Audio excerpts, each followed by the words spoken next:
दोस्तों, इस वीडियो में हम एनिमेटेड इन्फोग्राफिक्स पावर पॉइंट में बनाना सीखेंगे। अगर आपके पास 4 बुलेट पॉइंट्स हैं और आप उन्हें इन्फोग्राफिक्स की मदद से प्रेजेंट करना चाहते हैं तो आप उसे इस तरह से भी प्रेजेंट कर सकते हैं, जैसे पहला पॉइंट, दूसरा पॉइंट, तीसरा पॉइंट, चौथा पॉइंट। इससे आप अपने ऑडियंस का अटेंशन स्पैन को इंक्रीज कर सकते हैं, आपकी स्लाइड्स और अच्छी लगेंगी। अगर आपको ऐसे इन्फोग्राफिक्स बनाना सीखना है तो इस वीडियो को अंत तक फॉलो कीजिए।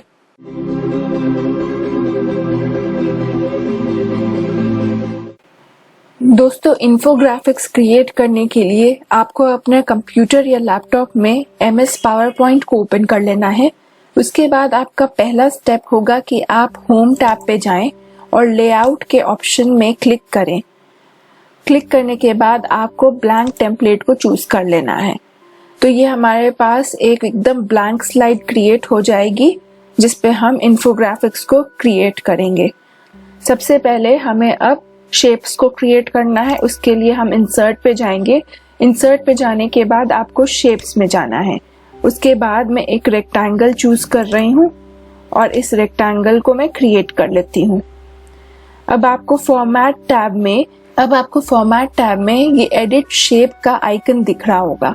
इस पे आप क्लिक करें और एडिट पॉइंट्स पे क्लिक करें। मुझे इस शेप को हल्का सा इस तरह से एडिट कर लेना है और कहीं पे भी क्लिक कर दें तो ये शेप फाइनलाइज हो जाएगी अब आपके लिए। अब आपको फॉर्मेट टैब में ही शेप फिल पे जाना है और इसके लिए एक कलर चूज कर लेना है। मैं मोर कलर्स में जाके एक कलर चूज कर रही हूँ और ओके कर दे रही हूँ। उसके बाद मैं इंसर्ट पे फिर से जा रही हूँ। इंसर्ट में जाने के बाद शेप्स पे मैं जाऊंगी और बेसिक शेप्स में मैं पैरेललोग्राम का शेप चूज कर रही हूँ और एक पैरेललोग्राम में क्रिएट कर लूंगी। इसे मुझे जैसे प्लेस करना है मैं वैसे प्लेस कर लूंगी। उसके बाद इस पे राइट क्लिक करके फिल के ऑप्शन पे जाके मैं एक ग्रे कलर चूज कर लूंगी। आउटलाइन पे जाऊंगी, नो आउटलाइन चूज कर लूंगी। ऐसे ही पुराने वाले शेप के लिए भी मैं आउटलाइन पे जाऊंगी और नो आउटलाइन चूज कर लूंगी। अब आपको एक और बारी राइट क्लिक करना है और फॉर्मेट शेप पे जाएं। फॉर्मेट शेप पे जाने के बाद आप ये इफेक्ट्स के ऑप्शन पे जाएंगे। शेप ऑप्शंस में इफेक्ट्स के ऑप्शन पे शैडो पे जाएं। शैडो में प्रीसेट्स में मैं ये पहला वाला आउटर प्रीसेट चूज कर रही हूँ। इसका नाम है ऑफसेट डायगोनल बॉटम राइट। मैं वो चूज कर रही हूँ और यहाँ पे डिस्टेंस को 3 पॉइंट से मैं 8 पॉइंट्स तक ले जाऊंगी और पुराने वाले शेप में भी मैं प्रीसेट्स में यही वाला आउटर प्रीसेट चूज कर रही हूँ। इसके भी शैडो को मैं 8 पॉइंट्स तक इंक्रीज कर दूंगी। अब उसके बाद मैं इंसर्ट पे जा रही हूँ। इंसर्ट पे जाने के बाद मैं टेक्स्ट बॉक्स को चूज करूंगी और यहाँ पे मैं एक टेक्स्ट बॉक्स क्रिएट कर लूंगी। टेक्स्ट बॉक्स के अंदर मैं लिखूंगी हेडिंग 1 और इस पे मैं राइट क्लिक करूंगी, फिल के ऑप्शन पे जाऊंगी, नो फिल चूज करूंगी और इस पे मैं आउटलाइन पे जाऊंगी और नो आउटलाइन चूज कर लूंगी। इसे मैं Ctrl+A करके मैं सेलेक्ट करके रखूंगी। होम टैब पे जाऊंगी और इसके कलर को यही मैचिंग कलर से मैं चेंज कर दूंगी। इसे मैं बोल्ड भी कर दूंगी और इसके फॉन्ट साइज को मैं इंक्रीज कर दूंगी। उसके बाद मैं एक और बारी इंसर्ट पे जा रही हूँ। इंसर्ट पे जाने के बाद मैं शेप्स पे जाऊंगी और इस बारी भी मैं एक बार पैरेललोग्राम को चूज कर लूंगी और एक पैरेललोग्राम का शेप क्रिएट कर दूंगी। इसमें मैं शेप फिल में जाऊंगी और एक शेप कलर चूज कर लूंगी। इसे मैं सेंड टू बैक करूंगी। इस पे राइट क्लिक करूंगी, सेंड टू बैक करूंगी, एक और बारी सेंड टू बैक करूंगी और इसे मैं ऐसे प्लेस कर दूंगी। उसके बाद मैं इंसर्ट पे जाऊंगी, मैं टेक्स्ट बॉक्स पे जाऊंगी और एक और बारी टेक्स्ट बॉक्स क्रिएट कर लूंगी। यहाँ पे मैं लिखूंगी एड योर टेक्स्ट हेयर। इसे मैं Ctrl+A करके सेलेक्ट कर लूंगी। इसके टेक्स्ट कलर को मैं होम टैब में जाके चेंज कर लूंगी और इसे बोल्ड कर दूंगी और इस टेक्स्ट बॉक्स के ऊपर राइट क्लिक करके मैं आउटलाइन को नो आउटलाइन कर दूंगी और फिल को मैं नो फिल कर दूंगी। मैं इंसर्ट पे फिर से जा रही हूँ। इंसर्ट पे जाने के बाद मैं शेप्स में जाऊंगी और लाइंस में मैं ये एल्बो कनेक्टर वाला लाइन चूज कर लूंगी, ये देखिए। उसके बाद मैं इंसर्ट पे मैं फिर से जाऊंगी, शेप्स पे जाऊंगी और मैं सर्कल चूज कर लूंगी। मैं एक ये सर्कल क्रिएट कर लेती हूँ। इस पे राइट क्लिक करूंगी, फिल के ऑप्शन पे जाऊंगी, नो फिल, आउटलाइन पे जाऊंगी और आउटलाइन में मैं ये ग्रे कलर आउटलाइन का चूज कर रही हूँ। इसके वेट को मैं इंक्रीज करूंगी, आउटलाइन में ही जाके आप इसके वेट को इंक्रीज कर दें। उसके बाद मैं इंसर्ट पे जाऊंगी, मैं एक और बारी सर्कल चूज करूंगी, इससे मैं क्रिएट कर लूंगी और इससे मैं अच्छे से बीच में प्लेस कर दूंगी। इसके बाद इस पे राइट क्लिक करूंगी, फिल के ऑप्शन पे जाऊंगी और यहाँ से भी मैं यही वाला कलर चूज कर रही हूँ, या आप फिल के ऑप्शन पे जाके ग्रेडियंट फिल में जाकर इसमें से कोई एक वेरिएशन चूज कर सकते हैं, जैसे ये वाला। अब हमें कुछ आइकन्स को इंसर्ट करना है, तो कुछ आइकन्स मैंने डाउनलोड करके रख लिए हैं, अपने स्लाइड में पहले ही पेस्ट कर लेती हूँ ताकि हमें ये यूज करने में आसानी हो। तो मैं इस वाले आइकन को पहले बीच में प्लेस करूंगी। तो हमारा पहला वाला फिगर क्रिएट हो गया। मैं इसे पूरा सेलेक्ट करूंगी, इसे Ctrl+G करके ग्रुप कर दूंगी और इसे रीसाइज कर लूंगी ताकि ये हमारे स्क्रीन में अच्छे से फिट हो जाए। उसके बाद ये हमने पूरा ग्रुप कर लिया है। इसके बाद मैं Ctrl+D करके इसे 3 बारी डुप्लीकेट कर दूंगी और एक एक करके मैं पूरे स्लाइड में प्लेस कर दूंगी।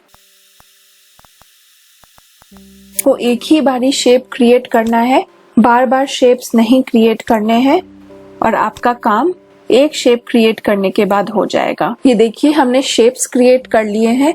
अब हमें बस कलर्स को चेंज करना है और हेडिंग में डिफरेंट हेडिंग लिखना है और इन आइकन्स को प्लेस करना है। ये हमारा एक काम रह गया है। तो उसके लिए मैं आपको एक बारी चेंज करके दिखाती हूँ। जैसे मैं इस वाले शेप को क्लिक करूंगी, इसके ऊपर फिल में जाऊंगी और यहाँ से एक कलर को चूज कर लूंगी।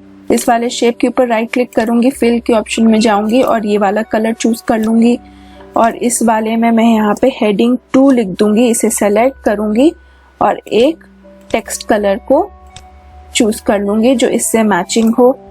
यहाँ पर भी मैं ये वाला जो आइकन है इसे मैं कट कर दूंगी और यहाँ पे दूसरे वाले आइकन को प्लेस करूंगी। उसके पहले मैं यहाँ पे फिल में इसके ऊपर राइट क्लिक करके सेम मैचिंग कलर चूज कर लूंगी और इसके आइकन को रीसाइज करके मैं प्लेस कर दूंगी। ये देखिए बैक की तरफ जा रहा है, इसके ऊपर आप राइट क्लिक कीजिए, ब्रिंग टू फ्रंट कर दीजिए, तब हम इसे अच्छे से प्लेस कर पाएंगे। ये देखिए दोस्तों, उसके बाद आपको वैसे ही इन दोनों शेप्स का कलर्स को चेंज करना है। तो मैं वीडियो को फास्ट फॉरवर्ड मोड में ले जा रही हूँ और इसे मैं चेंज कर दूंगी, फिर उसके बाद हम आगे का प्रोसीजर देखेंगे। ये देखिए दोस्तों, ये मैंने सारे टेक्स्ट के कलर को चेंज कर दिया है और शेप्स के कलर को भी चेंज कर दिया है और डिफरेंट आइकन्स भी प्लेस कर दिए हैं। उसके बाद हमारा लास्ट स्टेप ये रह गया है कि हम इनमें एनिमेशंस को इंसर्ट करें। तो एनिमेशंस को इंसर्ट करने के लिए जरूरी है कि आप एनिमेशंस पे जाएं और एनिमेशंस पेन को ओपन कर लें। तो यहाँ पे आपको सारे एनिमेशंस जो आपने लगाए हैं वो आपको एक एक करके दिखाई देंगे। उसके बाद हमारा पहला स्टेप होगा कि हम इस वाले शेप को सेलेक्ट करें और इसे ग्रुप पे जाके अनग्रुप कर दें, क्योंकि हमें अलग अलग शेप में अलग अलग एनिमेशंस को लगाना है। तो सबसे पहले मैं ये वाला शेप सेलेक्ट कर रही हूँ, फ्लाई इन वाला एनिमेशन को सेलेक्ट करूंगी, इफेक्ट ऑप्शंस पे जाऊंगी, फ्रॉम लेफ्ट साइड मुझे चाहिए। उसके बाद मैं ये वाला शेप सेलेक्ट करूंगी और मैं फेड के एनिमेशन को सेलेक्ट कर रही हूँ और यहाँ पर मैं आफ्टर प्रीवियस करूंगी। अब मैं टेक्स्ट को भी सेलेक्ट कर रही हूँ, फेड का ही मैं सेलेक्ट करूंगी एनिमेशन को और विथ प्रीवियस को करूंगी मैं सेलेक्ट। अब मैं ये वाला टेक्स्ट बॉक्स को मैं सेलेक्ट कर रही हूँ और इसे मैं फ्लाई इन करूंगी, इफेक्ट ऑप्शंस पे जाऊंगी, फ्रॉम बॉटम। अब मैं टेक्स्ट को सेलेक्ट कर रही हूँ, इसे मैं फेड करूंगी आफ्टर प्रीवियस। अब मैं ये वाले एरो को सेलेक्ट कर रही हूँ और इसे मैं जूम का इफेक्ट दूंगी आफ्टर प्रीवियस, और मैं इन दोनों को सेलेक्ट कर रही हूँ। इसे भी मैं जूम का इफेक्ट दूंगी विथ प्रीवियस। तो ये वाला हमने एक शेप में सारे एनिमेशंस लगा दिए, और मैं बाहर वाले सर्कल को भी जूम का ही एनिमेशन दे रही हूँ विथ प्रीवियस। अब मैं आपको एक बार दिखाती हूँ स्लाइड शो में कि हमने जो शेप क्रिएट किया है वो एक शेप कैसा दिखेगा। एक बार क्लिक किया, ये देखिए सारा हमने जो एनिमेशन लगाया था वो इस फिगर में दिख रहा है।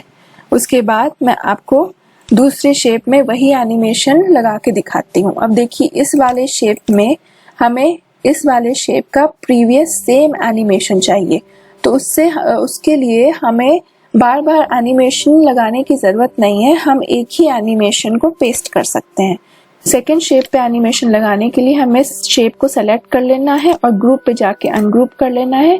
ऐसे ही हमें बाकी शेप्स के साथ भी करना है, ताकि हमें एनिमेशन डिफरेंट शेप्स पे लगाना है, तो उसके लिए अनग्रुप करना बहुत जरूरी है, नहीं तो एक ही शेप पे एक ही एनिमेशन लग जाएगा। पूरे के पूरे एक शेप पे हम एक ही एनिमेशन लगा पाएंगे। अगर आपको डिफरेंट शेप्स पे डिफरेंट एनिमेशंस को लगाना है तो आपको अनग्रुप करना पड़ेगा। तो जैसे अगर मुझे ये वाले शेप का एनिमेशन इस वाले शेप पे सेम लगाना है, तो पहले मैं इस शेप को सेलेक्ट करूंगी, एनिमेशन पेंटर पे जाऊंगी और पेंट कर दूंगी। ये देखिए, उसके बाद मुझे ये वाले शेप को पर जो एनिमेशन लगा है फेड का, उसी को यहाँ वाले हेडिंग वाले शेप पे लगाना है। तो मैं इसे सेलेक्ट करूंगी, एनिमेशन पेंटर पे जाऊंगी, पेंट कर दूंगी। अब टेक्स्ट बॉक्स पे जो सेम एनिमेशन लगा है वही मुझे इस हेडिंग 2 पे लगाना है। मैं इसे सेलेक्ट करूंगी, एनिमेशन पेंटर पे जाऊंगी और यहाँ पे पेस्ट कर दूंगी। अब ये वाले शेप का जो एनिमेशन है वही वाला लगाना है। एनिमेशन पेंटर पे क्लिक किया और यहाँ पे पेस्ट कर दिया। टेक्स्ट बॉक्स का जो एनिमेशन है उसे भी एनिमेशन पेंटर की मदद से पेस्ट कर दूंगी, ये वाला भी।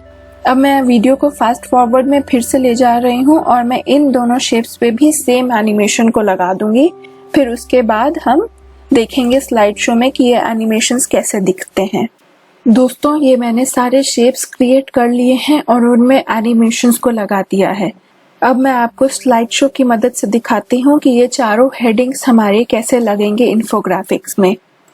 मैंने एक बार क्लिक किया, heading 1, second click, heading 2, third click, heading 3, fourth click, heading 4।